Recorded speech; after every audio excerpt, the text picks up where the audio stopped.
Hello दोस्तों, कैसे हैं आप। मैं स्वागत करती हूं आपका अपने यूट्यूब चैनल भाषा अध्ययन पर।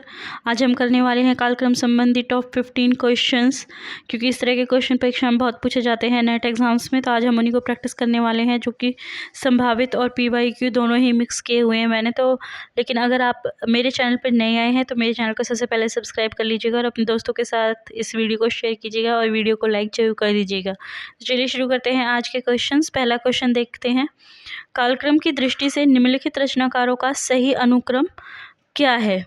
और हमारे विकल्प हैं ए सरहपा, पुष्पदंत, सी अधैमान और हेमचंद्र। तो ये चार हमें रचनाकार दिए गए हैं। मैं सारे क्वेश्चंस आपको डिटेल में कराऊंगी एक्सप्लेनेशन के साथ, तो इसलिए वीडियो में अंत तक बनी रहिएगा। वीडियो को स्किप बिल्कुल मत कीजिएगा, ठीक है। सेकंड ऑप्शन है हेमचंद्र, सरहपा, पुष्पदंत या अधैमान। सी पुष्पदंत, सरहपा, हेमचंद्र, अधैमान। या फिर डी सरहपा, हेमचंद्र, अधैमान और पुष्पदंत। तो देखिए, कालक्रम की दृष्टि से अगर रचनाकारों का सही अनुक्रम हम रखते हैं तो ऑप्शन ए जो है वो हमारा बिल्कुल सही हो जाता है, क्योंकि सरहपा का समय क्या है तो 769 है, जो इनका समय है 769 ईस्वी। पुष्पदंत का जो है 10वीं शताब्दी है, ठीक है। पुष्पदंत का क्या है 10वीं शताब्दी, अधैमान का 12वीं शताब्दी और हेमचंद्र का भी 12वीं शताब्दी है। तो ऑप्शन ए जो है वो हमारा बिल्कुल सही हो जाएगा, ठीक है। क्वेश्चन नंबर 2 देखिए। कालक्रम के अनुसार निम्नलिखित आचार्य का सही अनुक्रम हमें बताना है और विकल्प दिए गए हैं हमें। ए रामानुजाचार्य, निम्बार्काचार्य, मध्यवाचार्य या फिर वल्लभाचार्य। बी मध्यवाचार्य, रामानुजाचार्य, वल्लभाचार्य और निम्बार्काचार्य। सी ऑप्शन है हमारा निम्बार्काचार्य, माध्यवाचार्य, रामानुजाचार्य और वल्लभाचार्य। डी रामानुजाचार्य, मध्यवाचार्य, निम्बार्काचार्य या फिर वल्लभाचार्य। तो देखिए, कार्यक्रम के अनुसार अगर हम आचार्यों का सही अनुक्रम व्यवस्थित करते हैं तो पहला ही ऑप्शन जो है हमारा सही हो जाता है, ठीक है। हाँ जी, क्योंकि रामानुजाचार्य कौन सी शती के हैं तो 10वीं शती के हैं। उसके बाद निम्बार्काचार्य जी आते हैं, जो कि 13वीं शती से संबंधित है। मध्यवाचार्य जी 14वीं शती से संबंधित है और वल्लभाचार्य जी 15वीं शती से संबंधित है, ठीक है। तो पहला ही ऑप्शन है जो हमारा वो सही हो जाएगा। क्वेश्चन नंबर 3 देखिए। कालक्रम की दृष्टि से निम्नलिखित ग्रंथों का सही अनुक्रम क्या है। विकल्प हमें दिए गए हैं। ए भावविलास, काव्य निर्णय, रस रहस्य और जगत विनोद। चार हमें ग्रंथ दिए गए हैं और हमें इन्हें कालक्रम के अनुसार सही व्यवस्थित करना है। तो ए बी सी डी में से कौन सा ऑप्शन होगा हमें बताना है। बी ऑप्शन है रस रहस्य, भावविलास, काव्य निर्णय और जगत विनोद। सी है काव्य निर्णय, रस रहस्य, जगत विनोद और भावविलास। और अंतिम डी है भावविलास, काव्य निर्णय, जगत विनोद या फिर रस रहस्य। तो कालक्रम की दृष्टि से जो है ऑप्शन बी हमारा सही हो जाता है। सबसे पहले आता है रस रहस्य। रस रहस्य का जो अगर हम बात करें, इस ग्रंथ का प्रकार जो समय है वो क्या है तो 1670 ईस्वी है, ठीक है, 1670 है। और भावविलास का समय है 1689। काव्य निर्णय 1746 में, ठीक है। और अंत में आता है जगत विनोद। तो ऑप्शन बी जो है वो हमारा बिल्कुल सही हो जाएगा, ठीक है। क्वेश्चन नंबर 4 देखिए। प्रकाशन वर्ष के अनुसार निम्नलिखित रचनाओं का सही अनुक्रम क्या है। और हमें विकल्प दिए गए हैं। ए एकांत संगीत, मधुशाला, सतरंगिनी या फिर मिलन यामिनी। बी ऑप्शन है मधुशाला, उसके बाद सतरंगिनी, फिर मिलन यामिनी और अंत में एकांत संगीत। सी मधुशाला, एकांत संगीत, सतरंगिनी और अंत में मिलन यामिनी। और डी ऑप्शन में सतरंगिनी, मधुशाला, मिलन यामिनी, एकांत संगीत। तो अगर इनके प्रकाशन वर्ष के अनुसार इन्हें व्यवस्थित किया जाए तो ऑप्शन सी जो है वो हमारा बिल्कुल सही हो जाता है, ठीक है। क्योंकि मधुशाला का जो रचनाकाल है या फिर आप कह सकते हो प्रकाशन वर्ष है वो क्या है 1935 है, ठीक है, 1935 है। एकांत संगीत की अगर हम प्रकाशन वर्ष की बात करें तो 1939। सतरंगिनी के प्रकाशन वर्ष की बात करें तो 1945, ठीक है। और अंत में मिलन यामिनी जिसका प्रकाशन वर्ष है 1950। तो ऑप्शन सी जो है वो हमारा बिल्कुल सही हो जाएगा, ठीक। ठीक है। क्वेश्चन नंबर 5 देखिए, जन्म काल के अनुसार निम्नलिखित रचनाकारों का सही अनुक्रम क्या है? और हमारे विकल्प हैं ए श्रीधर पाठक, अयोध्या सिंह उपाध्याय हरिऔध, जयशंकर प्रसाद और सुमित्रा नंदन पंत। ऑप्शन बी में सबसे पहले हैं श्रीधर पाठक, जयशंकर प्रसाद, उसके बाद अयोध्या सिंह उपाध्याय हरिऔध और अंत में सुमित्रा नंदन पंत।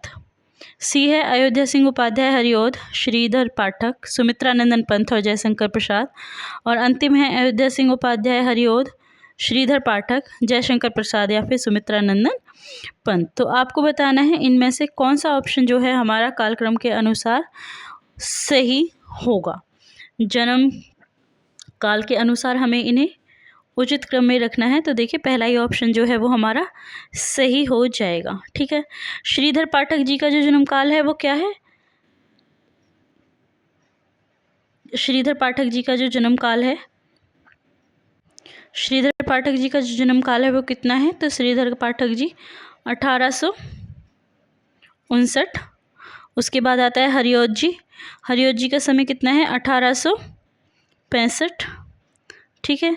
उसके बाद जयशंकर प्रसाद, जयशंकर प्रसाद का आता है 1889 और अंत में सुमित्रा नंदन पंत जिनका जन्म काल है जो है 1900 ईस्वी। ठीक है। तो ये आते हैं हमारे क्रमानुसार। तो पहला ही ऑप्शन है जो हमारा वो बिल्कुल सही हो जाएगा। ठीक है। चलिए क्वेश्चन नंबर 6 देखिए, प्रकाशन वर्ष के अनुसार निम्नलिखित रचनाओं का सही अनुक्रम क्या है? विकल्प में दिए गए हैं ए अनामिका, झरना, पल्लव, निहार। बी पल्लव, निहार, झरना, अनामिका। सी झरना, अनामिका, पल्लव, निहार। और डी झरना, पल्लव, अनामिका और निहार। तो देखिए प्रकाशन वर्ष के अनुसार अगर इन रचनाओं को व्यवस्थित किया जाए तो ऑप्शन सी जो है वो हमारा बिल्कुल सही हो जाएगा। ठीक है। हाँ जी, क्योंकि झरना का क्या है? झरना 1918, झरना के बाद अनामिका, अनामिका का है 1923, उसके बाद पल्लव, पल्लव का 1925। ठीक है। और अंत में आता है निहार जिसका समय है 1930। तो इनके प्रकाशन वर्ष आप दे सकते हैं 1918, 1923, पल्लव 1925 और निहार का प्रकाशन वर्ष है 1930। तो ऑप्शन सी ही हमारा जो है वो बिल्कुल सही हो जाएगा। ठीक है। क्वेश्चन नंबर 7 देखिए, प्रकाशन वर्ष के अनुसार जयशंकर प्रसाद की रचनाओं का सही अनुक्रम बताना है हमें। विकल्प दिए गए हैं आंसू, लहर, कामायनी और प्रेम पथिक। 4 रचनाएं दी गई हैं। ऑप्शन है हमारे ए बी सी डी। तो हमें बताना है कौन सा ऑप्शन जो है हमारा सही होगा। तो देखिए सबसे पहले प्रेम पथिक, उसके बाद आंसू, लहर और अंत में कामायनी। तो ऑप्शन सी जो है वो हमारा बिल्कुल सही हो जाएगा। ठीक है। हाँ जी, प्रेम पथिक का समय कितना है? 1914 प्रेम पथिक 1914 में प्रकाशित हुई थी। आंसू जो है 1925 में प्रकाशित हुई थी। ठीक है। 1925 इसका प्रकाशन वर्ष है। इसके बाद आता है लहर, लहर का प्रकाशन वर्ष कितना है? तो 1933 है। 1933 लहर का है और 1935 कामायनी का है। ठीक है। तो ऑप्शन सी है जो हमारा वो बिल्कुल सही हो जाएगा। क्वेश्चन नंबर 8 देखिए, प्रकाशन वर्ष के अनुसार निम्नलिखित उपन्यासों का सही अनुक्रम बताइए। और हमें उपन्यास दिए गए हैं ए कठगुलाब, शेष यात्रा, सूरजमुखी, अंधेरे के और ठीकरे की मंगनी। 4 हमें उपन्यास दिए गए हैं और हमें इन्हें प्रकाशन वर्ष के अनुसार जो है उचित ढंग से या उचित क्रम में लगाना है। तो देखिए सबसे पहले आएगा सूरजमुखी अंधेरे के, उसके पश्चात शेष यात्रा, उसके बाद ठीकरे की मंगनी और अंत में कट गुलाब। तो ऑप्शन सी जो है वो हमारा सही हो जाएगा। अगर बात करें हम इनके प्रकाशन की तो सूरजमुखी अंधेरे के जिसको लिखा है कृष्णा सोबती जी ने, उसका समय कितना है? 1972 है जो उसका प्रकाशन वर्ष है। ठीक है। उसके बाद आता है शेष यात्रा जिसका प्रकाशन वर्ष 1984 है। उसके बाद ठीकरे की मांग जिसका प्रकाशन वर्ष जो है 1989 ईस्वी है। और अंत में कठगुलाब। कठगुलाब का समय कितना है? 1996 में जो है इसको प्रकाशित किया गया है। तो ऑप्शन सी है जो हमारा वो बिल्कुल सही हो जाएगा। क्वेश्चन नंबर 9 देखिए, प्रकाशन वर्ष के अनुसार निम्नलिखित कहानी संग्रहों को कालक्रम के अनुसार लगाइए। और हमें कहानियाँ जो दी गई हैं देख लेते हैं। ऑप्शन ए, सतह से उठता आदमी, इंसान के खंडहर, परिंदे, पीली छतरी वाली लड़की। बी, पीली छतरी वाली लड़की, परिंदे, सतह से उठता आदमी और इंसान के खंडहर। सी, परिंदे, इंसान के खंडहर, सतह से उठता आदमी और पीली छतरी वाली लड़की। या फिर डी, इंसान के खंडहर, ये मिसप्रिंट हो गया है, इंसार लिखा हुआ है, ये आप इसको सही कर लीजिएगा। इंसान के खंडहर, परिंदे, सतह से उठता आदमी और पीली छतरी वाली लड़की।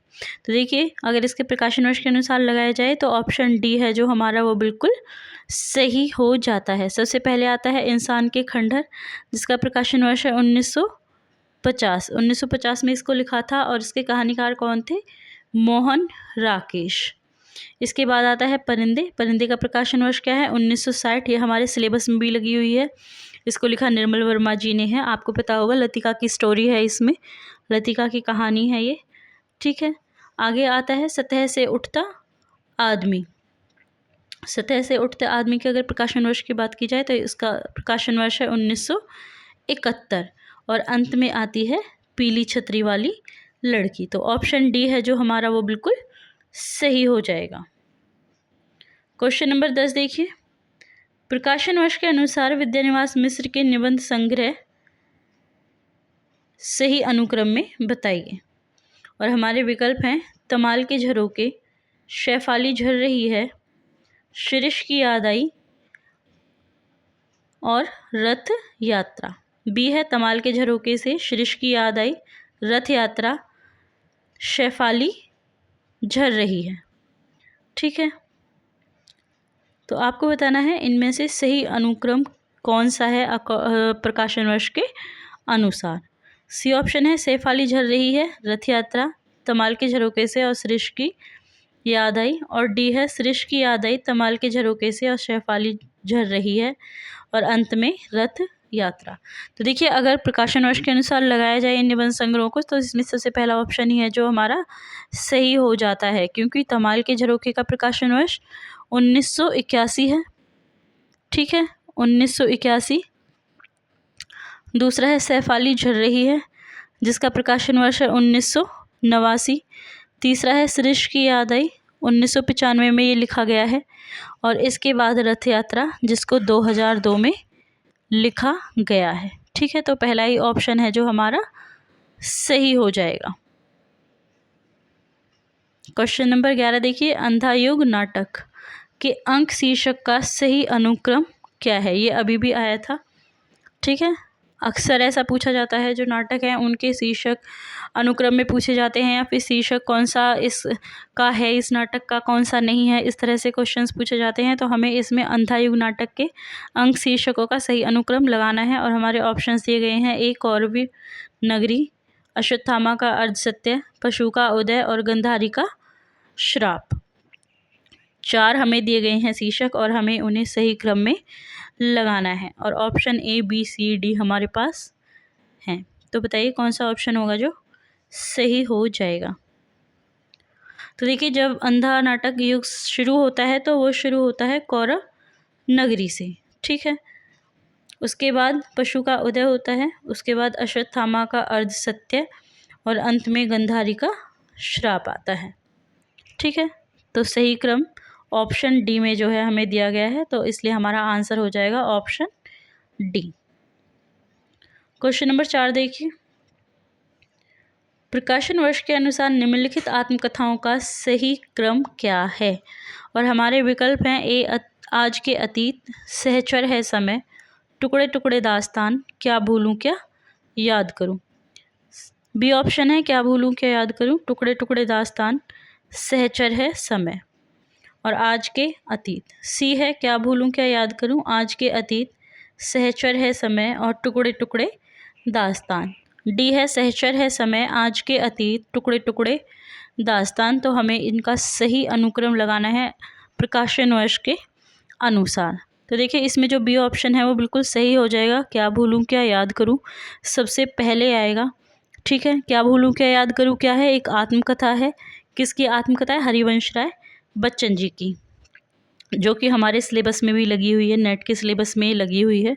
और अगर इसके प्रकाशन वर्ष की बात की जाए तो 1969 इसका प्रकाशन वर्ष है। ठीक है, उसके बाद आता है टुकड़े टुकड़े दास्तां, जो कि किसकी आत्मकथा है? अमृतलाल नागर जी की आत्मकथा है। और इसको लिखा कब गया है? 1986 में इसको लिखा गया है। इसके बाद सहचर है समय, जो कि रामदरस जी की आत्मकथा है और इसका समय है 1991। ठीक है, इसके बाद अंत में है आज के अतीत, जो कि भीष्म साहनी जी की आत्मकथा है और इसको लिखा गया है 2003 में। ठीक है, तो ऑप्शन बी जो है हमारा सही हो जाएगा। सबसे पहले क्या भूलूं क्या याद करूं, उसके बाद टुकड़े टुकड़े दास्तान, उसके पश्चात सहचर है समय और अंत में आज के अतीत। तो ऑप्शन बी है जो हमारा वो बिल्कुल सही हो जाएगा। इसमें देखिए कालक्रम के अनुसार, कालक्रम की दृष्टि से साहित्य सिद्धांत का सही अनुक्रम क्या है? और हमारे विकल्प दिए गए हैं अलंकार, रस, ध्वनि और रीति। बी है रस, अलंकार, रीति, ध्वनि। सी ध्वनि, रीति, रस, अलंकार। और डी रीति, रस, ध्वनि और अलंकार। तो हमें बताना है कि कौन सा समय किस सिद्धांत जो है आया था। तो कालक्रम के अनुसार हमें जो है इनको सही अनुक्रम में रखना है। तो देखिए सबसे पहले आता है रस। रस कौन सी, अगर हम सती की बात करें, समय की बात करें, तो ये दूसरी शती में ही आ गया था। ठीक है, किसने जो इसका सिद्धांत दिया था? तो भरत मुनि जी ने दिया था। उसके बाद आता है अलंकार, जो कि छठी शती में आया था। ठीक है, और इसको किसने दिया था? भामा ने दिया था। उसके बाद आता है रीति अलंकार, रीति सिद्धांत आप कह सकते हैं। तो रीति सिद्धांत आया था 8वीं शताब्दी में। किसने दिया था? वामन ने दिया था। ठीक है, और ध्वनि जो सिद्धांत है वो 9वीं शताब्दी में आया था, जो कि आनंद वर्धन ने दिया था। ठीक है, तो इसलिए सही अनुक्रम होगा रस, अलंकार, रीति, ध्वनि। रस के आचार्य भरत मुनि, अलंकार के आचार्य भामा, रीति के आचार्य वामन और ध्वनि के आचार्य आनंद वर्धन। ठीक है, और अगर इनके समय की बात की जाए तो दूसरी, छठी, 8वीं और 9वीं शती। तो ऑप्शन बी जो है वो हमारा बिल्कुल सही हो जाएगा। क्वेश्चन नंबर 14 देखिए, काव्य शास्त्रीय ग्रंथों का कालक्रम अनुसार सही अनुक्रम बताइए। ए काव्यादर्श, बी काव्य मीमांसा, सी वक्रोक्ति जीवितम और अंतिम है धवन्य लोक। बी ऑप्शन में देखिए धवन्य लोक, वक्रोक्ति जीवितम, काव्य मीमांसा और अंतिम है काव्यदर्श। सी ऑप्शन है काव्यदर्श, धवन्य लोक, काव्य मीमांसा और वक्रोक्ति जीवितम। डी काव्य मीमांसा, काव्य आदर्श, धवन्य लोक और वक्रोक्ति जीवितम। तो हमें बताना है इनका सही अनुक्रम क्या होगा। देखिए इसमें जो ऑप्शन सी है सबसे पहले आता है काव्य आदर्श, काव्य आदर्श के बाद आता है धवन्य लोक। ठीक है, काव्य आदर्श जो ग्रंथ है वो लिखा किसने है? काव्य आदर्श लिखा है दंडी ने।